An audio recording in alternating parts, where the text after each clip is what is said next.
Good evening, everybody.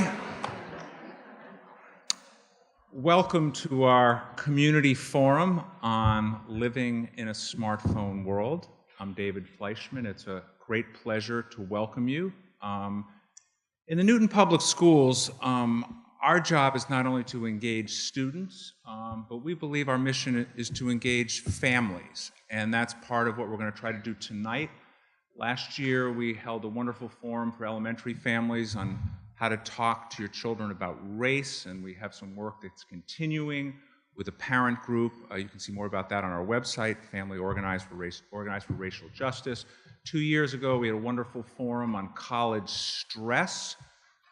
Where you go is not who you'll be. As a parent of high school juniors, I need to think back and watch the tape of that forum. And tonight we're focused on a really important topic. It impacts all of us. Over the summer, I had read the article in the Atlantic Monthly, which many of you read. We had on our website, Have Smartphones Destroyed a Generation? And I know some have questioned the research in the piece, and some thought it was somewhat sensational, but there is no doubt that technology, regardless of the device, has a real impact on families, students, and schools.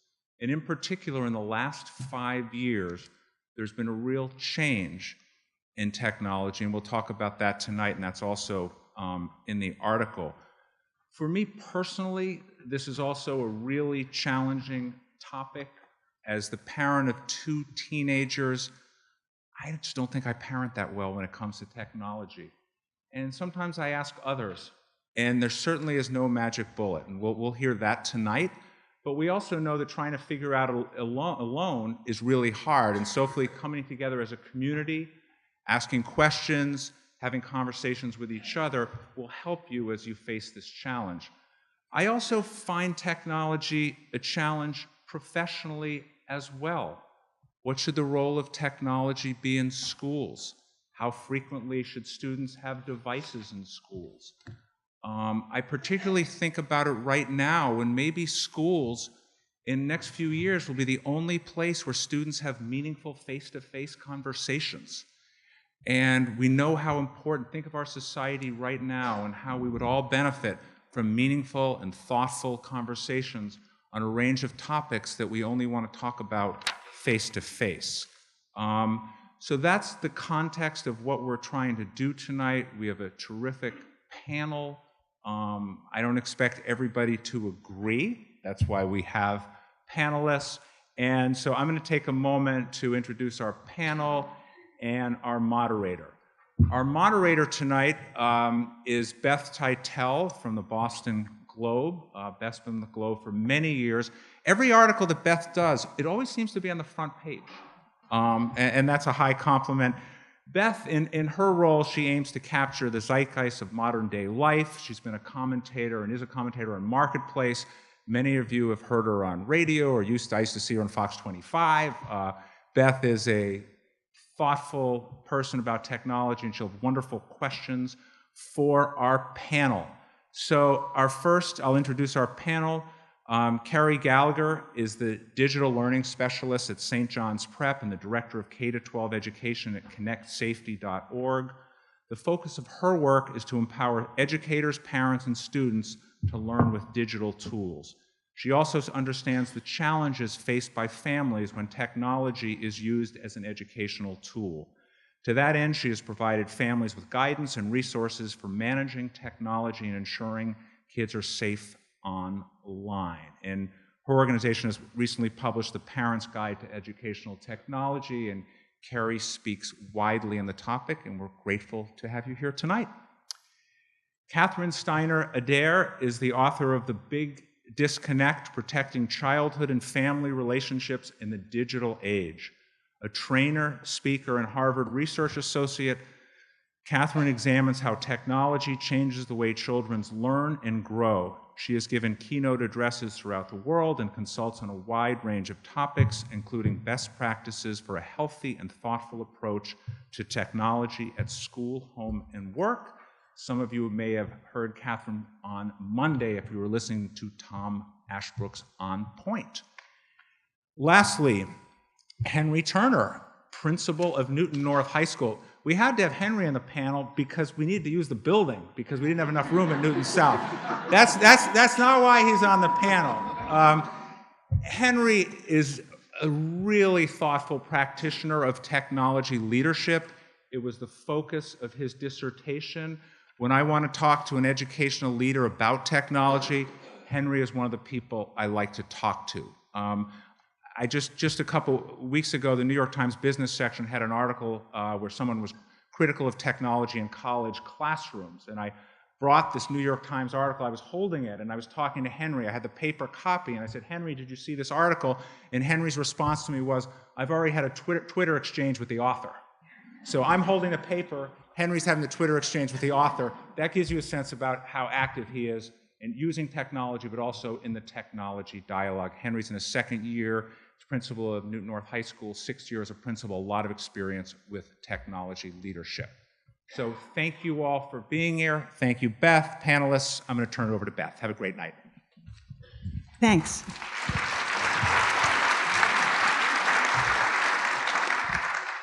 You know, David, when you talked to me about this panel, I started just thinking about how quickly technology has changed things. And I was thinking back to an article that I wrote in 2011 about teenagers sleeping with their phones under their pillows because they didn't want to miss a text from a friend. And at that point, it was just a few years ago, really, but it was considered so shocking that a teenager would sleep with their phone under their pillow. And since then, things have just changed so much that I wrote a story recently in the Boston Globe about people texting each other from inside the home. Like kids are up in their room texting their mom, "Can you bring me a snack?" And sort of that's where we've become in just a couple of years. Things have changed so much. So I think it's such an important topic to explore because it kind of creeps up and you don't even realize what's happened. I think a lot of people have had the experience of being with a teenager on vacation and the kid does not want to pose for the family photo, but then you notice that they're taking pictures of themselves the whole time for their Snapchat story. So at least my children are. Anyway, so I just think it's great to acknowledge that such changes are happening rapidly and to really talk about them. That's what our panelists are going to do. So I'm going to stand up for a moment.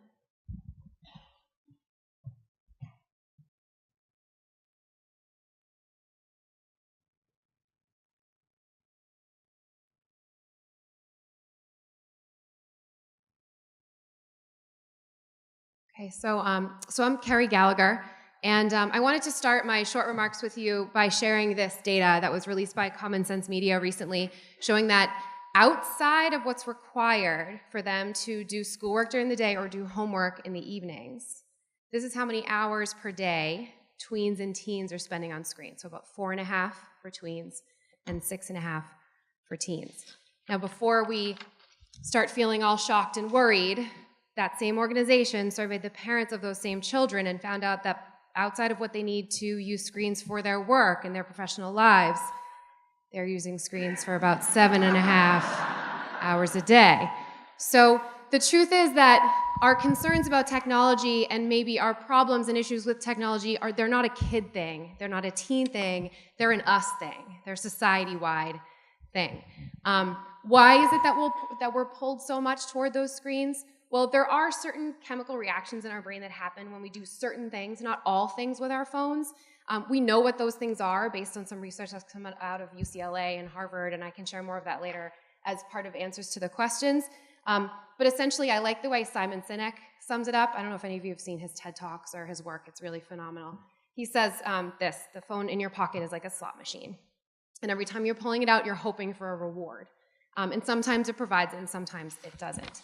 So with all of that data about how much time people spend on their phones and the impact it has on us biologically, a lot of people think of the phones as just this, a temptation.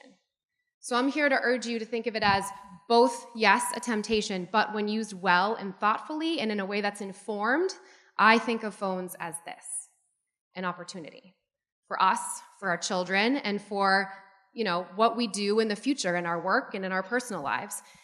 The reason I think it's an opportunity is because I know that technology has allowed me to be more creative as an adult than I ever was as a child. It's provided me with more opportunities than I ever dreamed when I decided to go into education. And in fact, the Partnership for 21st Century Skills has stated that creativity is the skill that they want most in their future hires. And this is true for businesses who contribute to this organization from across lots and lots of industries, basically anything you can think of. Creativity, the ability to solve problems in a new, in an innovative way, those are the employees that they want to hire. And so those are the children that we want to raise and that we want to educate in schools like this school. So I want to show you a couple of examples of creativity that have happened at my school that would not have happened if we weren't giving our students access to screen technology. And I purposely chose 2 classes where you wouldn't think screen tech would be as essential. So the first is a studio art class where they're using paint and paper and markers and X-Acto knives and just about everything else you can think of. And the second is a Spanish class.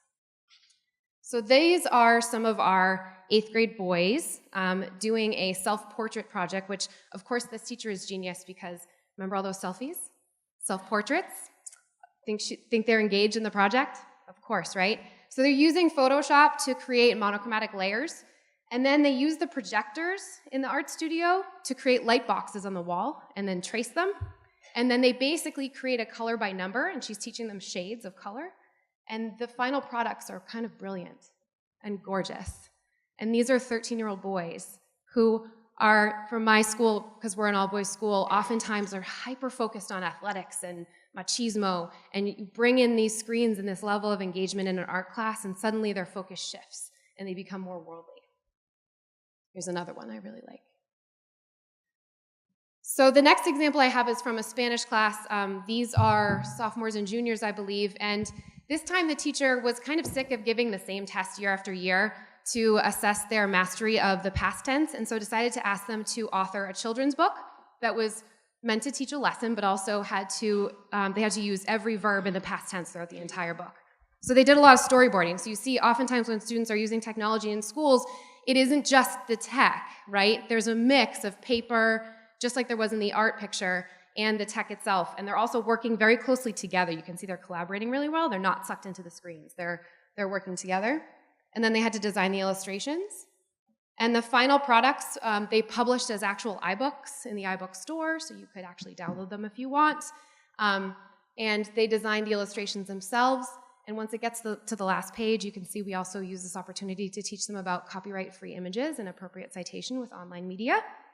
And then finally, to make sure that the books were not just a book that they made and then the story's over, we had them visit our 6th graders and read their books to them. And this is 6th grade is when our students are trying to decide which language they're going to take. And so they got to learn about Spanish from their sort of older brothers in the high school. And none of this would have been possible without screen technology. I also wanted to share with you, in case some of you are also parents of younger children, I have a 6- and a 9-year-old. And I work very hard to make sure that I'm teaching them and modeling great technology use as much as possible. They like to think that they're going to be YouTube stars. So I've taught them how much work it is to actually storyboard one of those videos, film it, edit it, and then have a final product. And I've taken them through the process a few times. They haven't mastered it yet. I mean, they're 6 and 9, but we're working on it. If they do want to create videos and publish them later in life, then I want them to do that, but I want them to know how to do it well. And I have to take the responsibility and start teaching them that now. I want to leave you with this. I had the opportunity to interview Art Coviello, who's the former CEO of RSA, which is one of the lead cybersecurity firms in the world. And he said this: "We have had hundreds of years to establish norms for behavior in business and in our homes, but we've only had a quick few decades in this new digital world. We need to be intentional about establishing the new norms." So it's on us to help our kids learn how to establish those new norms. If we don't take responsibility for doing that in our schools and in our homes, then they're going to do it on their own. And so it needs to be a constant back and forth conversation. Remember that data at the beginning. We're making mistakes too, right? So we need to own up to them and make sure we continue to have that back and forth. Thank you.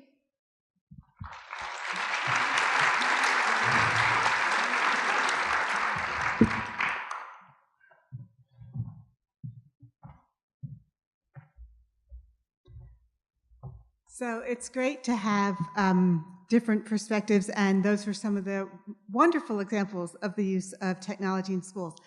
The work I've done for the past 10 years, and actually I came to the work much earlier as a parent, was really trying to understand, Is there any psychological fallout we should be looking at from the impact of raising children in the technological revolution? Because I struggled mightily myself with my own kids. My son was a gifted gamer. I was terrified he was going to become addicted.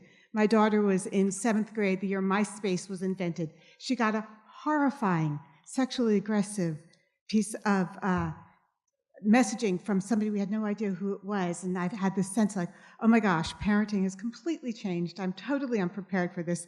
And how do we push the pause button and really try and understand what we as parents are going through and what our children are going through? And what is it like to be a child growing up in the digital age? So I'll just give you a frame of reference. I was able to interview 1,000 children between the ages of 4 and 18, 500 teachers, 500 parents, 250 young adults. I'm going to just bring you some broad brushstrokes of things I've observed. I spend my days now from September till May doing research for schools, working in schools, training parents, teachers, and faculty. So let me just say 5 minutes on how has technology impacted education. It has changed the way we learn, the context in which we learn, and school culture profoundly. You heard some of the wonderful ways in which it has done that. I want to raise some of the tech challenges I see people struggling with around the world, certainly a lot in America, but my travels in Asia and South America, etc. And then if there's time, talk about some of the interesting ways people are adapting. So as you heard, smartphones, which are really fully loaded computers, are stimulants to the brain. We fool ourselves when we think of them as a phone because they are highly, highly powerful, productive computers. And when you introduce a stimulant, the human brain loves a stimulant. We all love stimulants. Babies can swipe. And just in 11 years, we've created completely new, different cultural norms in our families as well as in school. One of the biggest ones is at the sound of a ping. We can be in a class. We can be with our family. We can be in the living room. But at the sound of a ping, you're talking to your friend, your husband, your wife, your child, and we do this. Oh, hold on, honey. And we turn away. And we go into a conversation with somebody who's not even there. And we expect our children, our partners, to stand frozen in time as if this is a completely reasonable thing to do and not rude and hurtful. And that is the power of these devices. So when I see them in schools, and just now, the problem is the educational opportunities are so rich, but the downsides, we're just starting to learn what they are. So many schools now actually are eliminating smartphones from school, from 8 to 3, because there's enough research to say the very impact of having this on your desk undermines your ability to pay attention. It's distracting. You want to check it. You have phantom ring syndrome. We all have it. You think your phone's ringing, but it's not. So that's the first question. Do they belong in the classroom? Because there are other devices that we can use in a much more differentiated way. The next thing I would go to is how is the use of technology in education affecting the cognitive development of kids? We are growing very, very different brains because when you give a kid a stimulant all day long, when they're playing Candy Crush in the car on the way to school, then when they're on screens too much in school, Newton is a slow, low adapter. Your kids, as far as I know, are not on screens all day long. But in schools where kids are on screens all day long, they are on stimulants all day long. And sometimes they're more powerful than others, but they get twitchy. And we have seen in kids who are on devices all the time, 7 to hours, that their brains are different. Their capacity for self-regulation, calming down, deep play, creativity is changing. Their capacity for empathy we've seen some diminishes in that.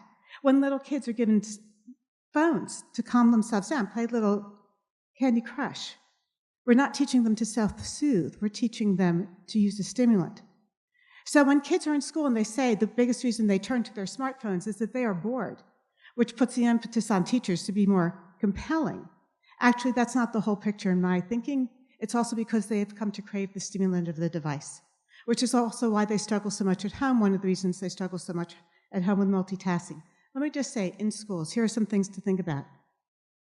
When you allow kids to take devices into the cafeteria, you're eliminating one of the most important social emotional learning tools, if you will, and context for adolescent and middle school development.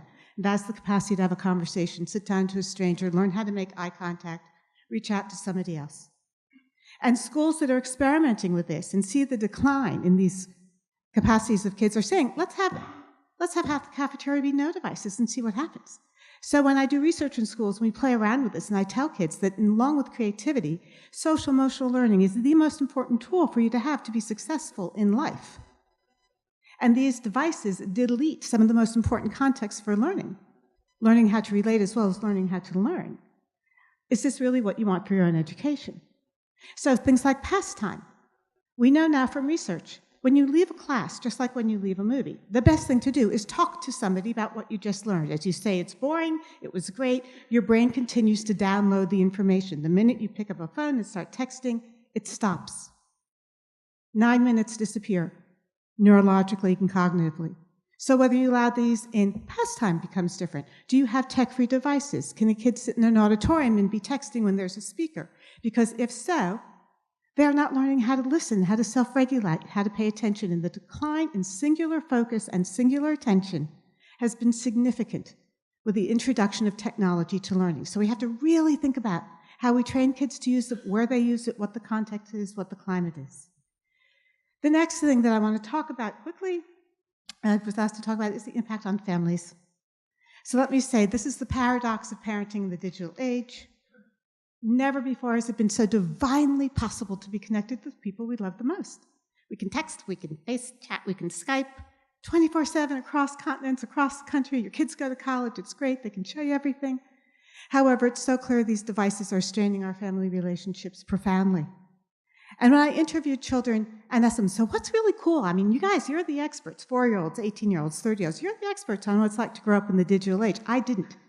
What's the good stuff? And they all talk about different things that are good, developmentally, that you would expect. Little kids will say things like, when my mom and dad go on a business trip and they blow me a kiss, I can see it coming. Right? It's so sweet.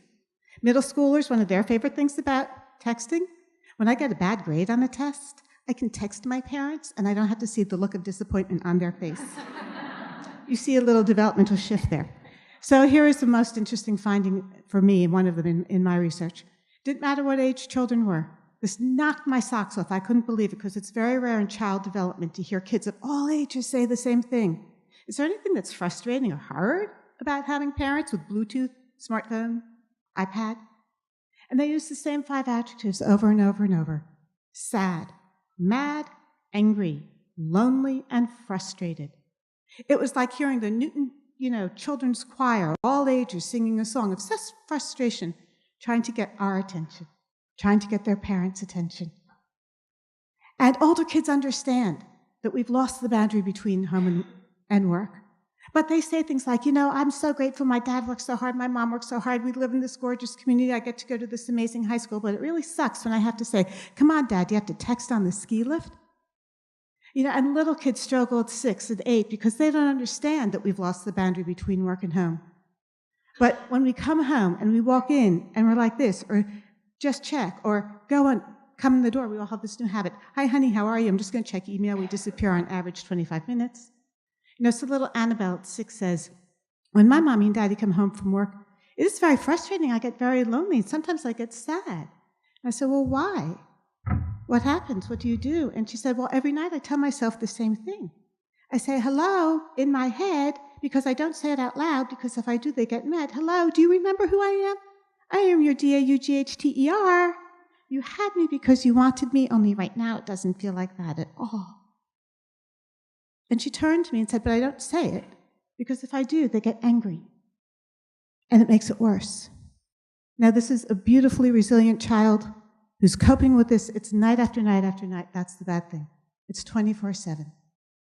It's 24/7. And kids are struggling to get our attention. We're going to have time later to talk about things we can do.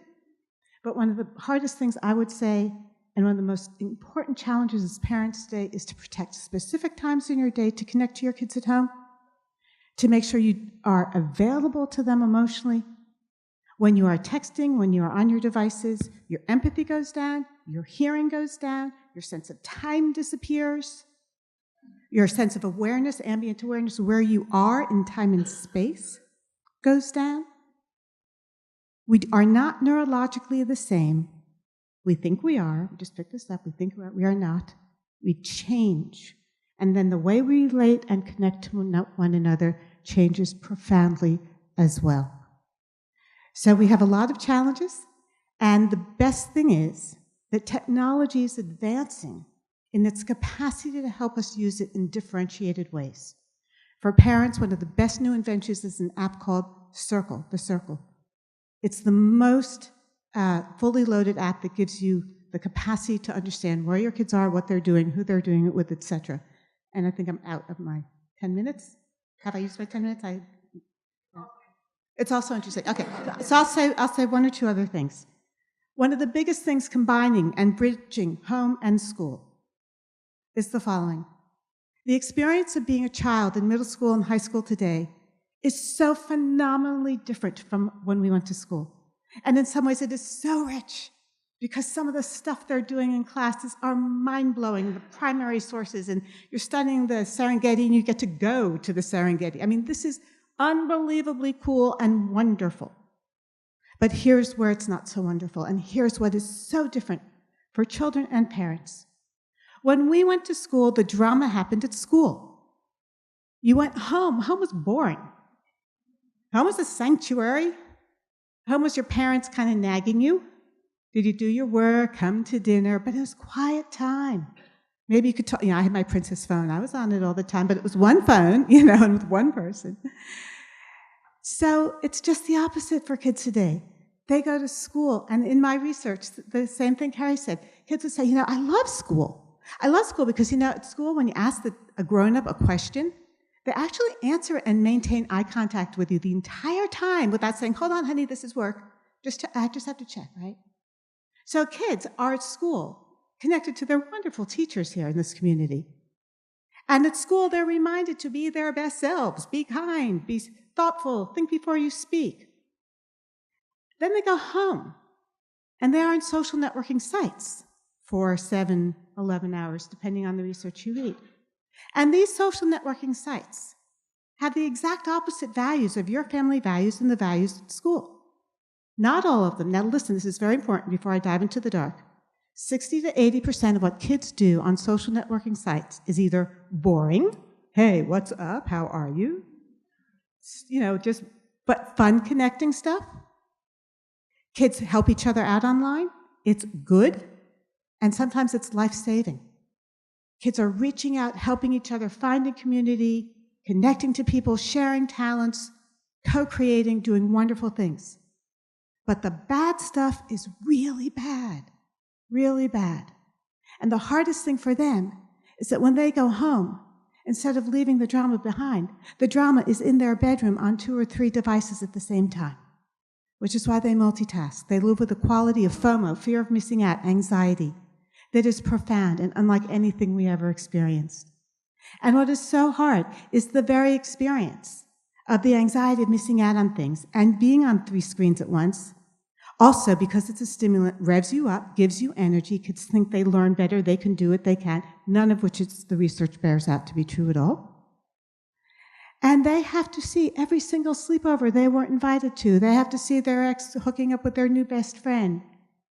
They might be Google searching a word and end up in some complete other world or some scary pop-up. But most of all, it's the most it's the biggest time strain, and it does create some anxiety. I disagree with Jean. It is not the only reason we have so much anxiety in our culture at all. In fact, what makes, I think, kids very anxious today, and they ask me this around the world, when I talk about digital citizenship and tech health and tech well-being and being your best self on tech and how we get so dysregulated and the anonymity of texting makes us say and do things we never would say face-to-face. Our best example of what not to do on tech is our president, daily tweeting misogynistic, racist, hateful, crass lies, rumors. So not only has the world flipped for kids in their experience of home, sanctuary, school, learning, but the way people are using these very powerful tools are sometimes for such great good and sometimes for such harm. And the challenge we all face is how to educate digital citizens, how to use these tools for good, for pro-social use, how to self-regulate, How do we create an online world for children where you actually don't get more likes and followers when you're mean and snarky, which is currently the situation? And the last thing I'll say is, as parents and as educators, hands down, the most important thing is not to let any new app, the virtual reality world, any of this new wonderful, exciting stuff delete truths that are still so true today. And that's that kids thrive in schools and in families that do the hard work, and it is so much harder today because of technology, the hard work of protecting time to connect to one another and relate to the people we love the most, face to face.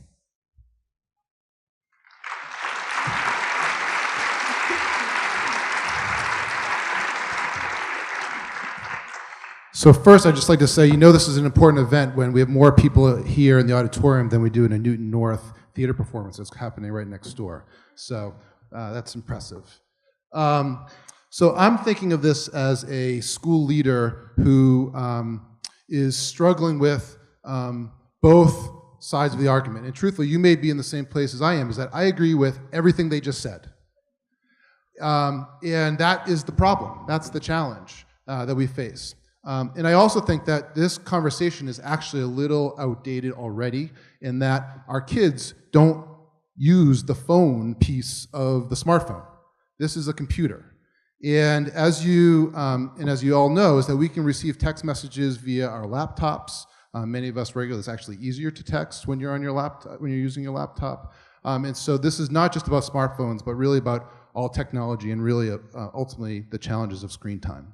A couple of statistics that I sort of struggle with around tech is that if you think about, if you've read Malcolm Gladwell's Outliers, they talk about, there's a chapter on Steve Jobs and Bill Gates, that they were born at a right time to be these wealthy tech entrepreneurs, but at the same time, they also had access to technology at an early age.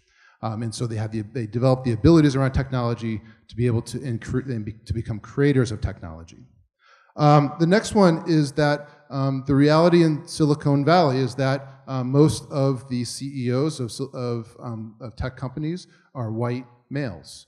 And as a school at Newton North, one of the things we pride ourselves on is equity. When I think about the access that we want our females, our students of color, our low-income students who may not have access to technology at home, that depriving them of tech use may actually be a hindrance to them in terms of their future outlook for a job. Many researchers would call this as the digital gap. The third one is that our most disengaged parents, schools that have connected with those populations of families, it's through text message and not through email.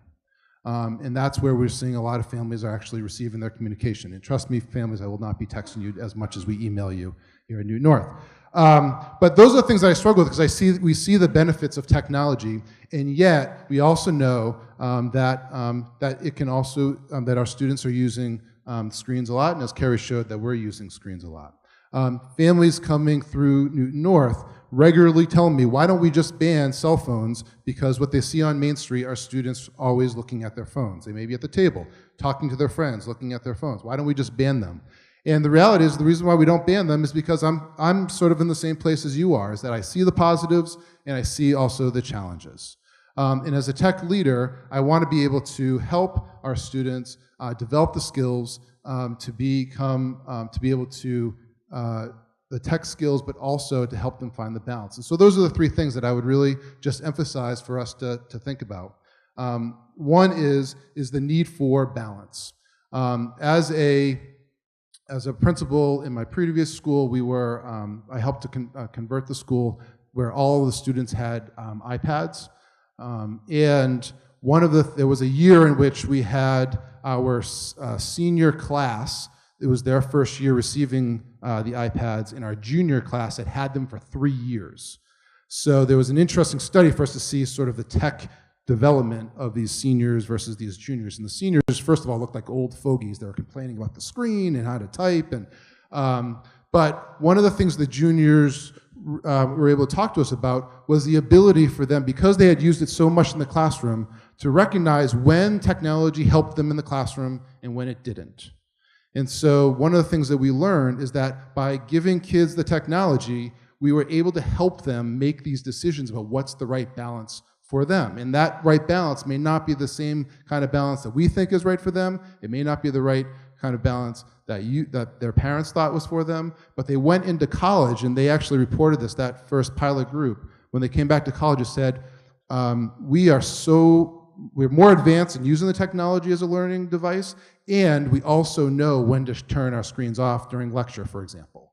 And so, again, the argument being we need to find balance, but sometimes our students are the ones that need to help to find their right balance. The second one is the need for teaching digital citizenship skills.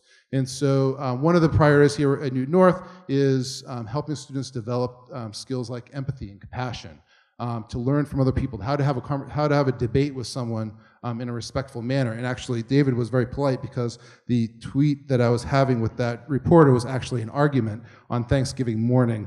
Not sure why I was on Twitter on Thanksgiving morning, but the idea of how do we have these kind of arguments in a respectful manner, both face-to-face, but also online.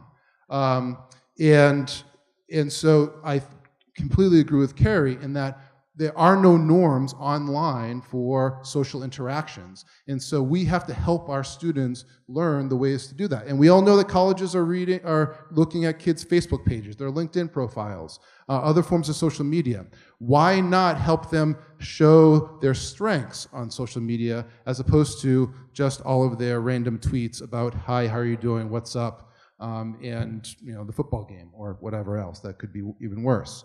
So the need for helping our students learn to be digital citizens in this world, how to navigate, how to have disagreements. I think you mentioned a great example that our president engages in maybe some nasty comments. Others try to attack someone they disagree with in this society online. I think that why not help our students recognize how to have these types of disagreements using Twitter, using Facebook, using Snapchat in an effective way. And then finally is that I think as an educator, our job is to help students develop to become creators of technology, not just consumers of technology. I was really kind of horrified by the new Facebook app that is geared towards elementary school age children. And as I think about the pictures of our children and of our friends that my wife and I put on Facebook, that we have to be thoughtful that we are not just the consumers of Facebook, but we are the product of Facebook. All of that is data for Facebook to be able to make more money.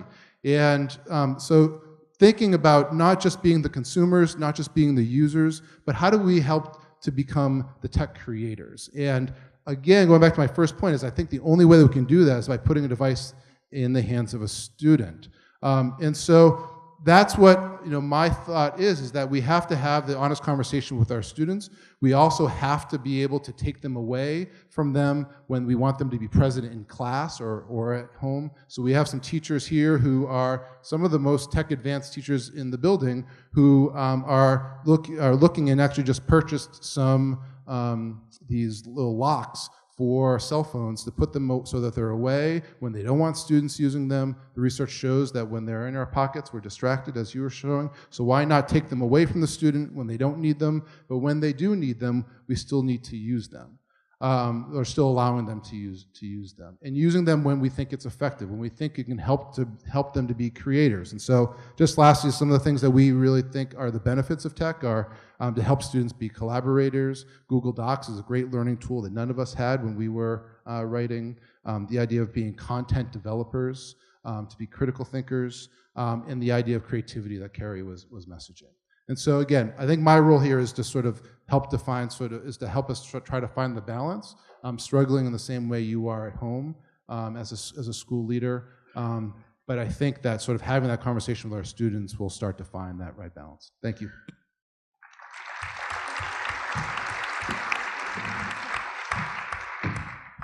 Thank you so much, all of you. Hearing you talk, I wonder, do you feel like we're in a crisis with technology? Like, have things just, it seems like it's out of control. I don't even know how, I know you've all given interesting ways to kind of reel it in, but just practically, as you were saying, that the adults are doing it too.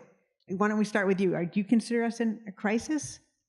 So the message that I want to get across to answer this question is that we are in the midst of a revolution, right? For sure. I believe it. But revolution is not revolutionary. We've been through revolutions before as a society. I was a classroom teacher for 13 years, and I taught history, and one of the eras that I taught the most was the 19th century, and we went through 2 industrial revolutions during that time, and people tended to fall into 3 categories. They were either the wealthy profiteers who didn't care about how the technology hurt their workers or other people or the environment. There were the people who were the victims of the technology, right? Who were basically slaves and worked in the factories. They weren't called slaves, but it was essentially a cycle of poverty that they fell into. Or they were Luddites, and they were out to destroy it. And I feel like we need to rise above those 3 categories because we've learned from that past and see this as an opportunity to shape our society and our work and our activity in a way that takes advantage of the powerful parts of the technology and acknowledges some of the pitfalls of it. So we need to work on developing that balance together. Are we in a crisis? I think there are critical areas in which people are feeling like it's a crisis. I think parenting has reached a point for many parents where it feels like we're in a crisis. How do I know what's homework? How do I know I should take the technology out of my kid's room at 10 o'clock at night, and they have such a meltdown it seems impossible. My daughter insists on sleeping on the phone under her pillow. I think that the parents feel so stressed out by the digital challenges of parenting, and that feels pretty, the pitch I hear as I travel around the country seems very real. I think that part of the problem of living through a revolution, and it is a profound revolution, it's exponentially greater than any other revolution in history in terms of its impact on our lives, on our brains, on our relationships, on our capacity to love, all sorts of things, is that we don't have enough research yet. And as the research comes out daily, weekly, the research is very hard to pay attention to and listen to because it requires us to completely reboot things we do. For example, in France, they've now eliminated free-floating Wi-Fi from schools for children under the age of 6 because there's research you hear in the rest of the world, you don't hear so much in the States for political and economic reasons about electromagnetic resonance. And I was at the State House in Massachusetts. There's a lot going on really thinking about, what are the physiological dangers of so-called smart towers. And places around the world have very different ways of dealing with this, but people are concerned. So that's one thing. This is the biggest experiment on the developing child's brain, if you will, from birth through 25, without an ethical review board. And if you look at the research from China alone, has 300 therapeutic schools, treatment schools, for kids between the ages of 5 and 18 who are absolutely clinically addicted to technology. You want to watch a movie about this? It's called Web Junkie. It's on PBS. So, that's a crisis. I mean, and in America, we're just saying, yes, gaming is an addiction. We're much slower to think about some of the things, which is fine. And I think families are in crisis in a very subtle way, and that's what's so hard. It's really hard to see. But when I listen to kids, the thing that breaks my heart is hearing them talk about how hard it is to get their parents' attention. And when I interview older people, like the 35-year-olds, they'll say things like, I feel so bad for my new little half-siblings, because when my family would go to the Cape, we would play on the beach, and our parents would play with us. Or we would throw Beanie Babies over the rack and, try and hit one another and stuff. Now, when I watch my little half-siblings on vacation, first of all, my parents are on their computers the whole time. And my little sister and brother, they're sitting on their butts on a couch playing soccer on a game with their finger. So some of the ways in which technology, the wonders of technology, are deleting the wonders of certain aspects of family life, learning, and childhood, I think are really serious. I think it is critical. And the research is starting to highlight aspects that we need to do better at. Personally, I think we may be in a crisis, but it's not. But I think it's too easy to say technology is the problem. But I think that more importantly, if we ask our kids, do we think we're in a crisis? I would say they would say no. And the reason why I think that's true is that they are finding the power of technology. They're also finding the challenges of technology. And I think that in the social challenges. And I think the online bullying is without a doubt one of the biggest crises that we're dealing with, and the idea of it being permanent for children. At the same time, I think a lot of children are finding connections to people who are like them, which is powerful for kids who may go to a high school of maybe 100 people, and they are the only one that is like them. And I think there's a lot of power in that.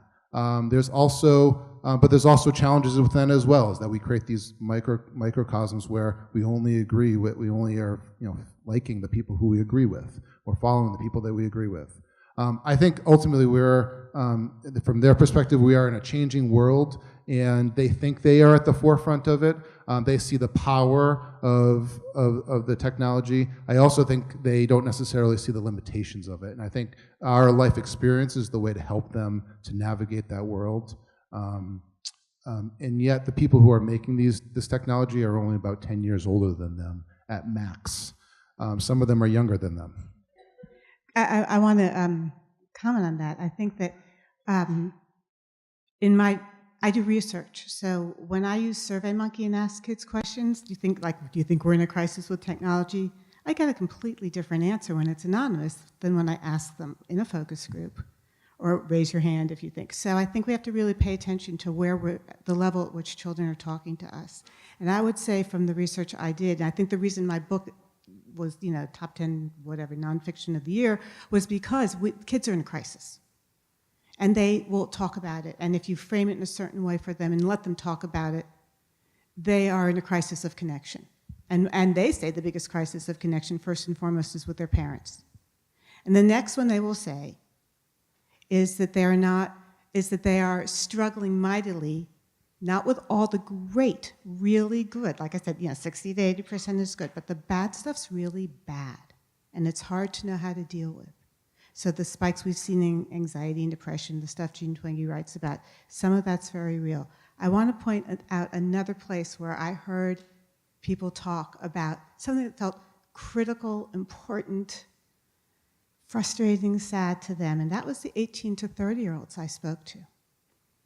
And what they said over and over, and they didn't use the word crisis, but they said it's not a good thing. And here's what they said. The quote I heard over and over, and I'll use some of their language, was, it's so ironic. We're the most connected generation in history, meaning, we can text 24/7. But we really suck at falling in love. Like, we don't know how to be vulnerable. And we don't know how to call someone and say, I'm really sad, I'm depressed, or guess what, I really like you. We text somebody at 2:15, hey, are you up? It's a booty call. You don't even go out for a drink anymore. And we've seen a big spike in social anxiety in kids beginning in middle school, because when you give kids texting privileges at 10, 11, 12, 13, it's wonderful. They do so much good connecting. Kids will make contact with kids they're afraid to say hi to in the hall. Then in school they might say hi. So it's a great connector in so many ways. However, and they prefer it. They love texting for all sorts of reasons. But texting eliminates two of the most essential, probably the two most essential tools for human communication.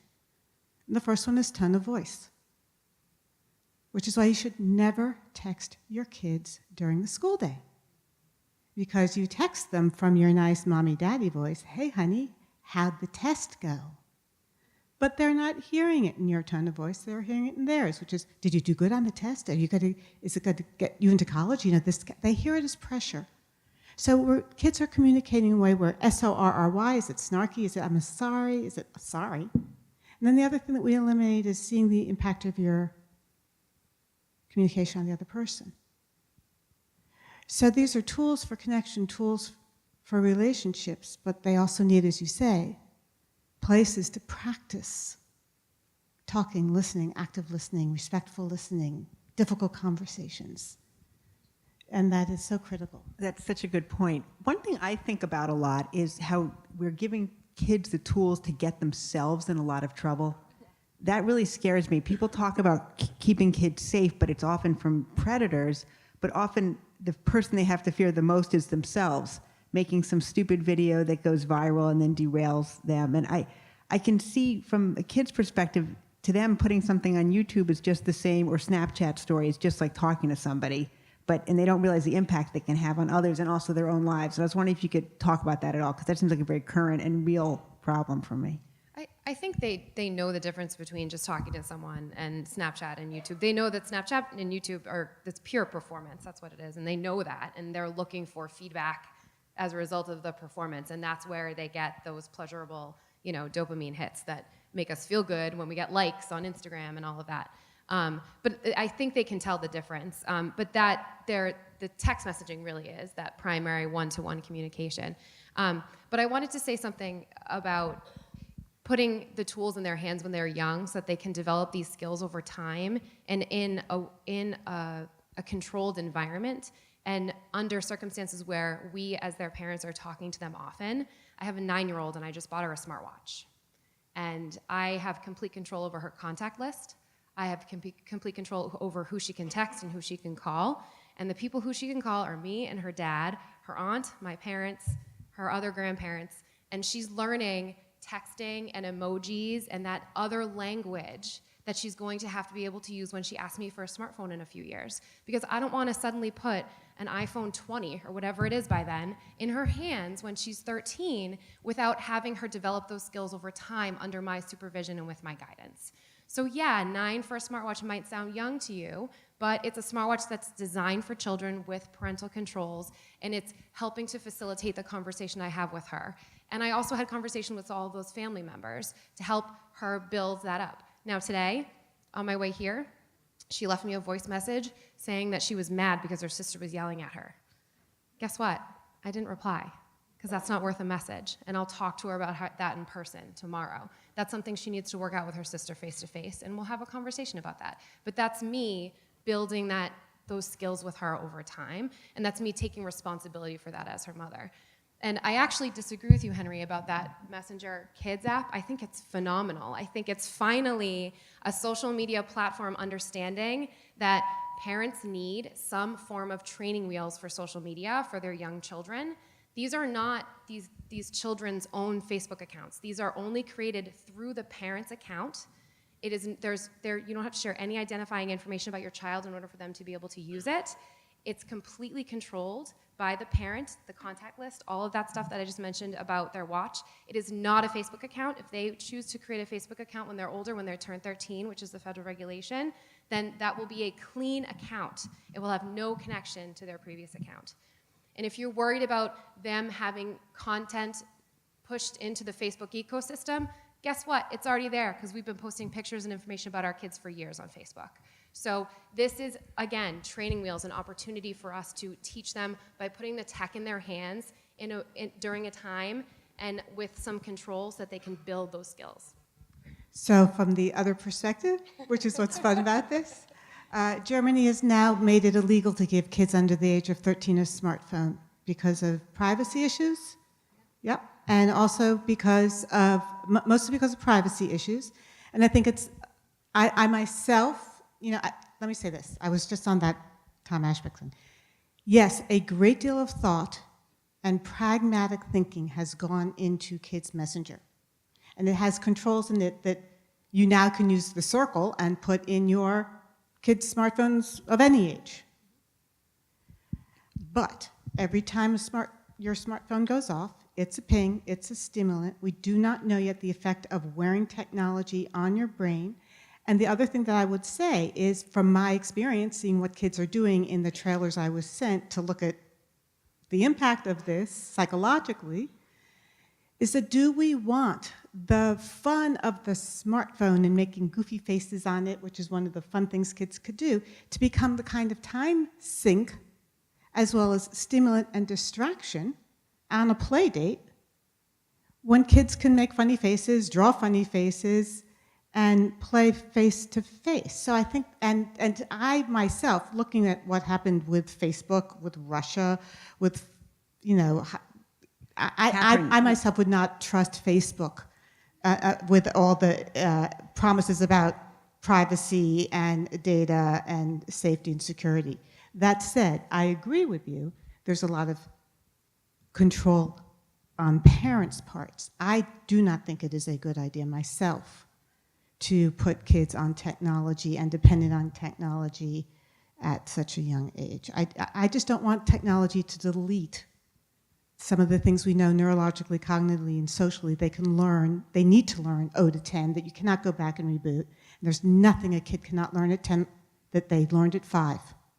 And the reason Steve Jobs didn't let his kids use technology, and the reason the folks at Yahoo and Microsoft I interviewed, you probably know this, there's a huge skew of people who work in the industry who send their children very intentionally to schools like Waldorf and Montessori's that have no tech, because they know up until the age of 7, you develop the sensorium. It's the platform for all future learning. Technology does not enhance sensorial development. Up to the age of 10, there are still other things that you can only learn from playing in the 3D world. There's nothing you cannot learn at 10, but you can't go back and reboot childhood. Catherine, let me jump in. There's such interesting points. We've got some incredible questions from the audience. I think this is a great one. Do we, the adults, have the will to unite in an effort to create a nighttime respite from the swirl of teen drama? Perhaps a shared expectation that it's simply considered too late for social media after 8 p.m., too hardcore. How about texting? Is it fine until 9? The kids really do need a break. I like that. There used to be like you wouldn't call someone except a good friend maybe after 9 or 10. But that's such an interesting idea. Henry, do you think that would work for your students? So I think this is like a good question of where we set the norms. I think 8 p.m. Good luck with that. But one of the things that we're talking about in Newton is the teenage brain is actually wide awake at night. So that's actually one of the times where they're actually the most alert to be communicating. But at the same time, when do they start winding down? I know that we have a number of students who are actually doing their homework while they have their cell phone next to them at 1 o'clock in the morning, and talk about the inability to wind down while also trying to study for the test. So I think it's our job to create the norms. I think we have to create those patterns of when do we take the phone away, and how do we help them. I think the idea, that's a great example of when I was in high school, I knew I couldn't call my girlfriend after a certain time, or friends, and so like you just knew that you didn't do that because their parent would pick up and they would not be happy. So like how do we create that same sort of interaction? And I would just say that my only pushback, and I said that my personal feeling on this is that tech is not it's too simple to say tech is the crisis, is that a bullying training that I was at 8 years ago, I think I had a BlackBerry then, gave a statistic that the average kindergartner spends about 15 minutes a week of unstructured playtime. My 7-year-old, if I told her just to go out in the street and go play, I would be, I think, written up and the police would be called. We just don't have kids playing. And so to say that it's just the technology is the problem, I think is wrong. I think to say that it's a lot of it's a lot of our norms that we've created for ourselves in our communities is part of the problem as well. Keri, let me ask you this question. This seems perfect for you. My kids don't read recreationally anymore in the summers because they'd rather just be on their screens. What can I do to encourage them to read a book? Yeah, that's the saddest thing ever. They need to read recreationally. So I think that, we're talking about time limits right now and telling them to read, and I don't think all of you should get up and go home and be like, okay, 8 o'clock now. That's not going to work with a house full of teenagers or with any teenager. There's a person who I've collaborated with quite a bit, Janelle Burley-Hoffman, and she wrote a book called I Rules, and it talks about the ongoing family conversation, and write it down, it's a good one. Ongoing family conversations and actually family contracts. And she has 5 children who range in age from 5 to 19. So she's sort of run the gamut of experience with this. And what I like is that she does not use the same contract with each child, because each child is very different and has different temptations and interests and strengths and weaknesses, and therefore uses their device differently based on how they sort of fit in the world and where their interests are leading them. And those contracts are devised by she and her husband and their child, the three of them together, and she has a contract for each one. If there's a need, if any one of the three of them decides that the contract needs to be changed, then they get together and they have that face-to-face conversation and make that change, and they all sign it again. So it may sound very contrived, but if that is the one thing that brings you back to the table consistently to talk about it together, then it can work. And you need to make sure that the child agrees to the contract as much as you do, or it just won't. So that means there's going to have to be some negotiation in this. As I mentioned earlier, we're in the midst of a revolution, and so we don't know all the answers, neither do our children. Therefore, this back and forth is going to have to be a part of it. And I want you to leave here today feeling empowered to have that conversation with your child. Ask them what they need from you, what they need from their technology, and how that can be balanced best. One of the things I see some schools doing that I think is very helpful, particularly through middle school, if you're a school system that sends your kids home with a Chromebook or an iPad, is that they have, we've lost the barrier between home and school, so let's work together more in partnership. So they will put in the responsible use agreement that parents have to sign. Ideally, they have to come to school to sign it, otherwise it sort of becomes like the health form, you sign it, you don't read it. But they put in that we agree with the school to take the devices for middle school, your bedroom at 9 or 9:30, and you can play with that as a school or as a family. But what that does is it takes the argument out of the household of you're the only parents, you're the only one. So through middle school, I think schools and parents can work together a lot more to partner and create shared community norms and limits. And I write about the responsible use agreement in my book, as well as school-based and parenting-based ones. This is the thing about being on the phone all hours of the night. This is one of the most unhealthy new challenges adolescents and parents are struggling with, and it's very serious. Your kids you should tell them, do not sleep with your phone under your pillow, because we don't know enough about electromagnetic resonance. Like that's a no-brainer, haha. It's not good for tech health. But if you can get your children to agree through the responsible use contract to put their devices out of the bedroom at 9, to give you their phones at 10, and actually train them to fall asleep without the tech dependency right there, that's a huge, wonderful thing you can do as parents. And I used to say, have everybody charge their devices in the family room, until I interviewed 500 middle schoolers who told me hilarious stories of using their smartphones as their alarm clock, no smartphones for alarm clocks, and then they'd set it for midnight, run down into the family room, get their computer, go up into the bedroom, play Minecraft with their posse, run a raid, talk to their friends, put it back the next day. So have everybody's devices charged, including yours, in the master bedroom closet.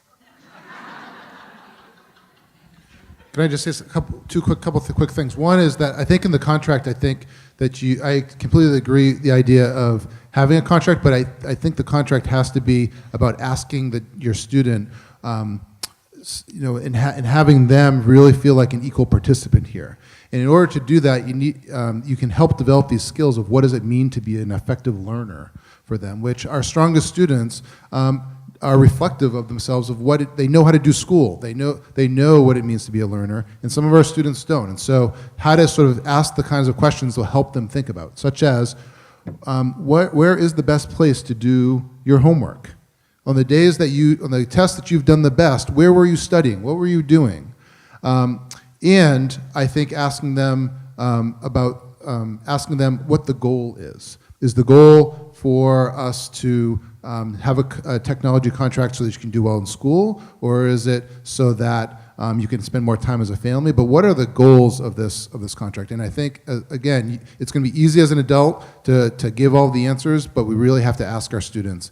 And I'll just go back to the sort of anecdotal study that we did with our students in Bedford, was that we found that as they used the technology, they were able to reflect on their own learning about when it was effective and when it wasn't effective. And that was a tremendously powerful life skill for them. Here's a question a lot of parents are interested in. They were wondering if the three of you could comment on the research linking screen time and depression and self-harm in teenagers. So there isn't a lot of research that directly connects the amount of time spent on the screen with any of those specific symptoms. It really depends on how they're using that time on screen and what they're doing and who they're interacting with. So it isn't the amount of time, it's what they're doing with the screen time. And that was some of the research that I referenced in my talk and that you referenced also, Catherine. And we do know that there is closely linked to certain, when they're looking at their phones for notifications and they're looking specifically for likes, right, or comments on social media posts, that's the kind of interaction that helps spike dopamine production temporarily, and that's what they're constantly looking to feel. So if screen time is constant scrolling through social media feeds, that's the type of activity that can lead to some of those symptoms.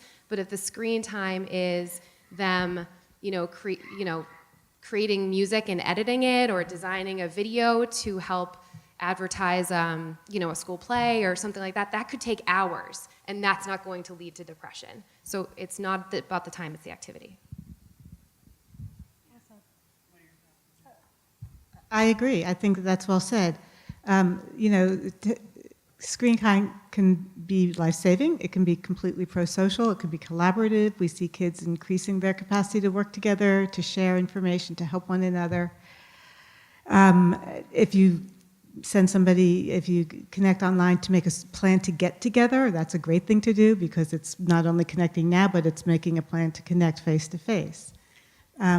That said, we've seen a spike in some kids in the following things. Perfectionism, because you constantly are comparing yourself to all these perfect pictures of everybody else's life. Or, kids will say, I thought my family vacation was great until I saw somebody else's, or whatever. But it's the kids who go online a lot and look at other people's so-called perfect lives. That creates a certain kind of vulnerability. We've seen a spike, and this is an interesting thing in the college kids, in social avoidance, because they just are online and looking and seeing how perfect everybody is and happy everybody is and how everyone's all happy, hooking up and confident, and they feel like, ooh, I couldn't even get myself to look that good in an hour. I'm just going to stay in my PJs and swipe left on Tinder. So we see that when kids are growing up in a world where they're comparing themselves constantly, and depending on what else is going on in your life, that could tilt you into more anxiety, more social avoidance, more perfectionism, more depression. But that online time in and of itself across the board, no, you have to really look at it in a very differentiated way. Kids who are anxious, it might make them a little more anxious. Kids who are perfectionistic might make them more. It is not a great thing for girls who have issues with body image, body dysmorphia, eating disorders. We know for certain kids who have certain, or already struggling with certain issues, it can be really increase their vulnerability in some of their self-injurious behaviors. And you can go to sites, and they keep popping up, pro-ANA sites that can teach you how to be better at anorexic. You can go to self-harming sites that can teach you how to cut better, how to hide it better, how to cheat at a weigh-in. So for all the good things, again, there are some not so good. The most important thing is, if you think your child is suffering in any way, talk to them, listen to them, and connect them to somebody who can help them. When we don't listen to our kids, and for whatever reasons, or we don't make it safe for them to talk to us when they are really stressed out, one of the most risky things is that they go online for advice. And tech does not know your child. Tech does not know the age of your child. Tech does not know, they don't know necessarily the source. So the advice they seek can sometimes add to their distress. So you want to put them in touch with all the good resources in this community. Phenomenal resources here in Newton. The only thing I would add is just the importance of reinforcing being present when they're not with technology. Being present face-to-face. I just had a teacher actually today tell me about mindfulness work that she's doing with her classes, which periodically, a couple times a week, they just have 8 minutes of silence in class before class starts. And she said, I've just reflected that I was worried about losing these 8 minutes in class, and what I found is that we are more productive by doing that, and the kids think they're more productive. And so, how do we get them to be present to counteract some of the distraction or disconnection? And the other piece is just the consequence when we are parenting or providing discipline in the wrong way with technology.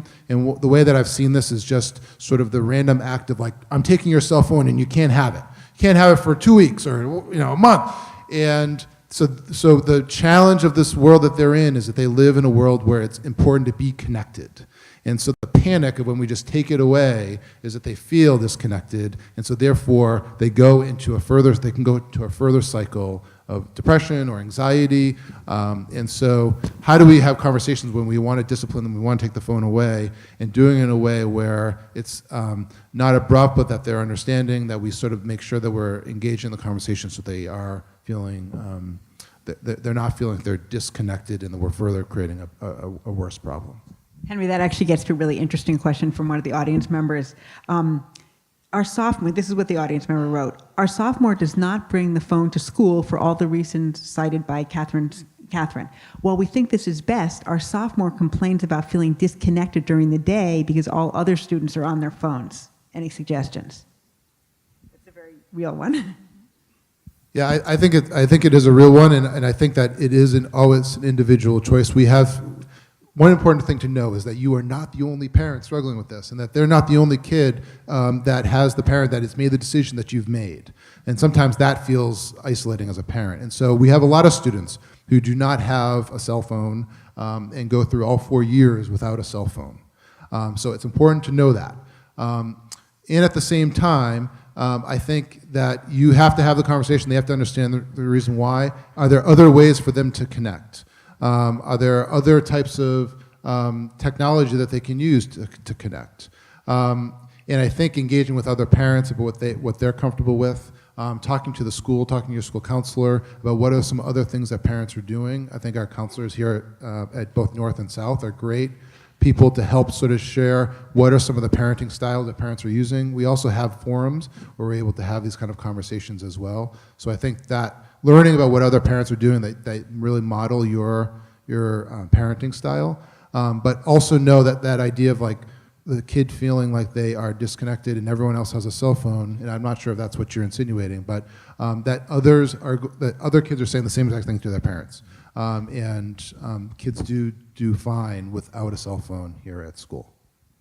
So when I help schools do sort of like a tech inventory around these things and use SurveyMonkey and stuff, one of the things that I think has led some schools to decide to eliminate phones from school, K through 12, is because all those other ways of connecting in school and in classroom exist. And one of the things that is sort of the most deleterious use, if you will, is sitting in class texting your mom, sitting in class texting the kid next to you, running to the bathroom to cheat because all your answers are downloaded on your phone or whatever. And just by eliminating smartphones, we get much more face-to-face hallway conversation, cafeteria conversation, et cetera. So it's really weighing, what's the strengths and what do we gain, what do we lose when we add this? And that's a question always to ask, and it's different in different schools. Other schools have done more differentiated things like, okay, we have the understanding in the auditorium, no phones, because we want to teach you how to sit with a phone in your pocket and not get twitchy, which is a skill, right? How not to, and create zones, tech-free zones within the school. So zones for communication, so those kids do not feel as isolated. But I think that the research says if 30% of kids in the grade and 30% of kids in a school don't have smartphones, it takes away the social isolation. That's the tipping point. So that's another just interesting thing to think about. One of the things I have seen parents struggle with, and it's really hard, this is something I struggled with as a parent too, is this whole question of social isolation versus peer pressure. Because you don't want your child to be socially isolated, and if you do, on the other hand, give in to peer pressure, everyone has it, You're basically telling your kids, well, you're not strong enough to handle this, even though we know neurologically, psychologically, socially, it's not in your best interest. And then you're also teaching them that caving to peer pressure is what we do. You know, we cave to peer pressure when you let your 6th grader have Snapchat, when there's a 13-year-old requirement. And you teach them then they're outside the law and we're going to cheat and we're special, etc. So there's a lot of tension around parental authority. And how do you hold on to your parental authority? One of the things that I would say is, and I found this to be very effective, whether I'm talking to an auditorium full of kids or, you know, with a family in therapy or something, is give them the research. Your kids are smart. Tell them why you're doing it. You know, what we know from the research on parenting, if parents are nurturing and clear and connecting, not shaming, not mad, not scary, but explain why you're doing what you're doing, and let's just try it for a week. Let's see how bad it is. It takes 3 weeks to get over the adjustment period. Kids actually usually feel pretty good, and the kids who have the parents who actually set limits and follow through on them. It's no good to have a responsible use contract at home if you do not follow through. It's actually deleterious. Decide what I'm going to take it away for one day if the first time you screw up, a week the next time, have it all in writing, put it on the fridge, agree beforehand. But if you don't follow through, that's not good either for your kids. So talk, teach them about their brains on tech, what we as a family value. But the social isolation thing is a huge issue everybody struggles with. Let's do this. We only have a couple more minutes. I want to get to one more question, and then I have one myself. Somebody brought up something that I just heard about. I know you talked about on Tom Ashbrook's show, the Wait Until 8th initiative, which I don't know if it's in Newton. I hadn't heard about it before. Have people heard of it? It's parents. Oh, okay. So maybe it does exist. Why don't you talk about it? And I'd love to hear your other people's opinions too. So Wait Until 8 was started by a bunch of women and families actually in Austin, Texas and Colorado. Some of them are in tech, some of them are school parents, some of them are, they're all concerned parents. And basically what they did was they looked at all the research that we have to date on what's the best age to give your child a fully loaded smartphone. And, you know, weighing all the different pieces of research that are out there. And the research makes a very strong argument to wait until your child is about 13 or 14 to give them a smartphone and to give it to them in a very thoughtful rollout way with a responsible use agreement. And so they decided to start this organization, you can go to it online, that shows you all the reasons why it's really beneficial to your child from their perspective to wait until a child's 13 or 14. And it was this very issue, peer pressure, that motivated them to come up with, I think, a really good, clever idea. And it's this. If you can get 10 families in your school, in a grade, to agree to sign a petition to wait until 8th grade, you then can get all the benefit of their research and they teach you all this stuff. But most of all, it's getting the parents to get on the same page.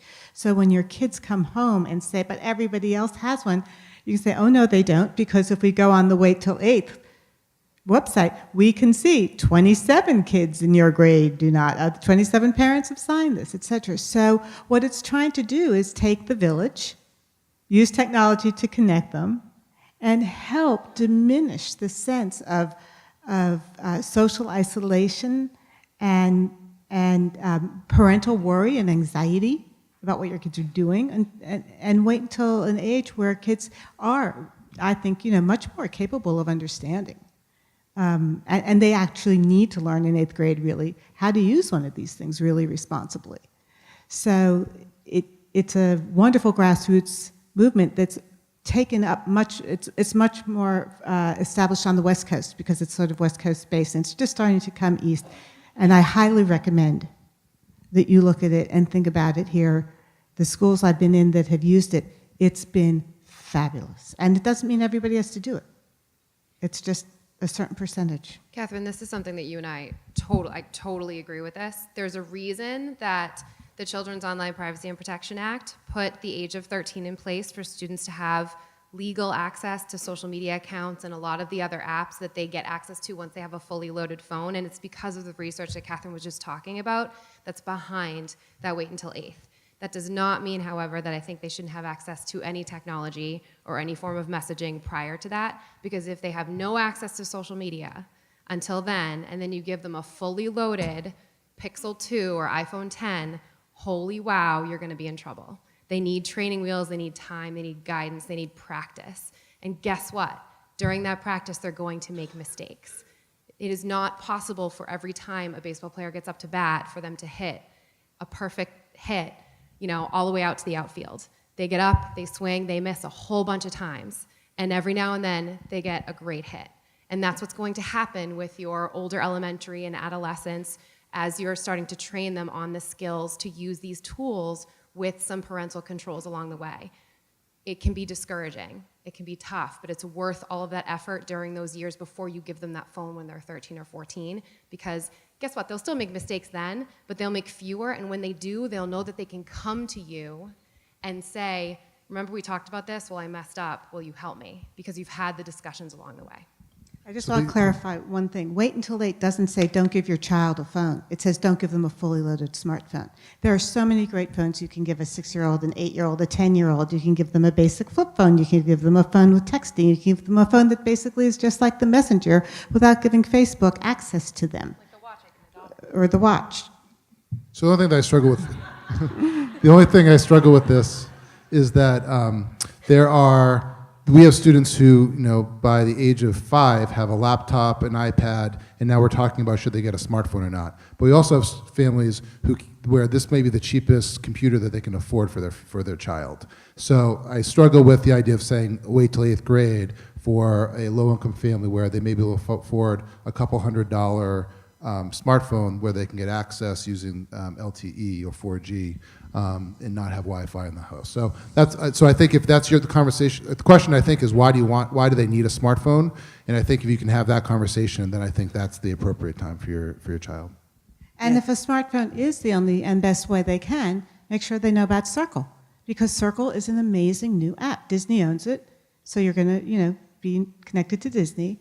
But it's the most sophisticated parental control app for a smartphone to date. All right, thanks. Okay, this is one last question.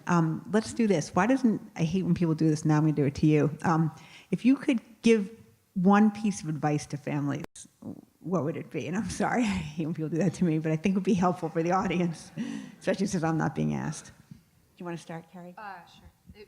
Just approach technology use like you approach nutrition. Your kids sometimes eat junk food and overdo it and mess up and then don't feel good, and then you talk to them about that, and you're constantly teaching nutrition and talking about nutrition in your home because that's the way you were raised, and so that's what your children need to hear from you. So think about the balance of consuming and creating technology and media as something that your children need to hear constantly from you, just like they hear constant advice on sleep and eating and all of those other things that you do very naturally. This is part of those natural, daily, ongoing conversations. So my first thought was very similar to yours, and it comes from the research I did. One of the biggest things that I worry about is if kids can connect to the entire world, how do we make sure they turn to us when they're in trouble? And how do we make sure that they connect to us and like us, right? And want to talk to us, especially during years where it's natural for them not to. So I ask kids, what are the things that your parents do that make you want to turn to them when you see something scary online, something's going down in your life or online? And that was the wrong question to ask. The right question to ask was, what are the things your parents do that make you not want to talk to them when you're anxious, depressed, struggling, something's going on online? And 3 adjectives came out over and over and over. The first one was scary. My parents are so scary. If I told them I saw porn online, they'd take the device away for a month, So scary parents overreact, they're too intense, they're judgmental, they say really scary things about other people's kids who screw up online. I can't believe they posted that picture, they're never gonna get into college. No. You want to not be scary when it comes to technology or anything. You want to be really approachable. Don't overreact. Inside, You have all those moments, oh my God, I can't believe you did this. You go, oh, really, honey? You know, right? Self-regulation. So the second one was crazy. I would never tell my parents what I just saw online. Are you kidding? They're so crazy. They make it worse. So here's what crazy parents do. Look, Mom, I'm upset. I wasn't invited to the sleepover. I can't believe it. Let me see that. I'm going to call those moms. I got a D on a test. You're kidding. You worked so hard. I'm just going to text your teacher to make sure they know how hard you worked. Right? Crazy parents feel their kids' pain, and they amplify it because they feel it so much and they join with them. And that's not what kids want when they're in trouble. They want you to stay calm and help them figure out how to solve it. And the last thing, I would never tell my parents that. My parents are so clueless. They wouldn't even know what I was talking about. So we have to stay informed. We have to be informed. So, and that's so hard. I think that's the hardest thing about parenting in the digital age. There's all this stuff. You know, there's a new app a day, and it's so hard, but we really do have to be informed. So find your good websites, you know, narrow them down.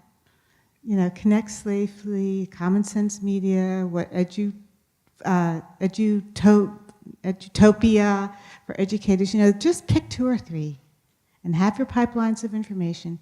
And most of all, talk to your kids. Talk to your kids without being scary, crazy, or clueless.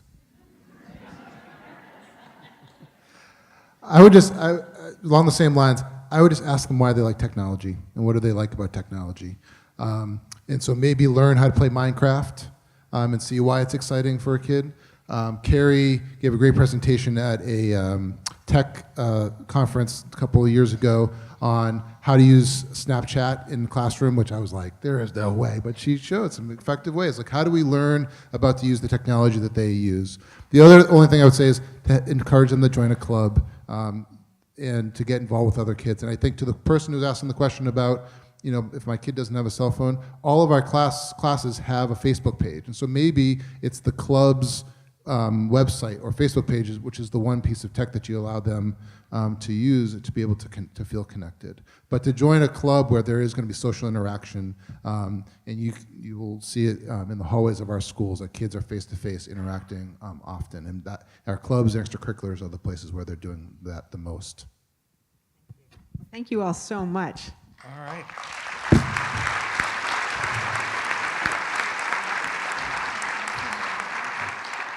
That was a really rich discussion. There were so many wonderful ideas that you all shared, and some of you are probably feeling overwhelmed, like, where do I start? And I think the one thing I think we can all do is support and talk to each other about strategies that are successful. Where do we experiment as educators and as parents? And sometimes we're going to miss and we're going to fail because we don't always, you know, get every hit. But there's real potential to make progress. And this is a hard thing to avoid because we can't avoid it. And I hope you have learned a lot from our terrific panel. I want, Beth, your questions. You, as usual, great reporters ask great questions. And I also want to thank all our audience members who sent in questions because they were really good questions. And Julie McDonough, who does our communications and community engagement, putting all this together always seamlessly and perfectly. Keri, Catherine, and Henry, thank you for your wisdom, your thoughtfulness. I thought we had some healthy disagreement, which we needed, and then we got some agreement at the end, which is good too. So we have a lot of work to do in the Newton Public Schools. We can't do it alone. This is really another example of how we need a partnership as a community. So we look forward to working with you, and we thank you all so much for being here, and have a good night.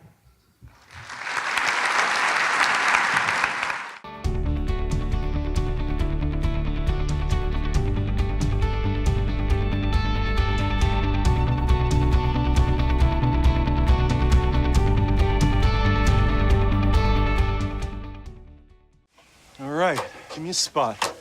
You know my motto, safety first.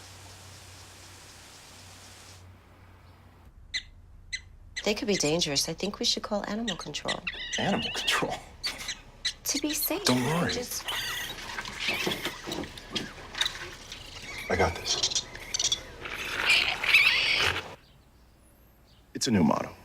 You don't have to be perfect to be a perfect parent. There are thousands of teens in foster care who don't need perfection. They need you. Can you help me with this? My new dad teaches me all kinds of stuff. Sure. He helps me with homework. That would be 3.6795. Thanks. Yep. He helps me with my decision making. I wouldn't use this one. Ever. And he's even teaching me how to drive. And that's why cars have bumpers. I'm learning so much. You don't have to be perfect to be a perfect parent. Thousands of kids in foster care will take you just as you are.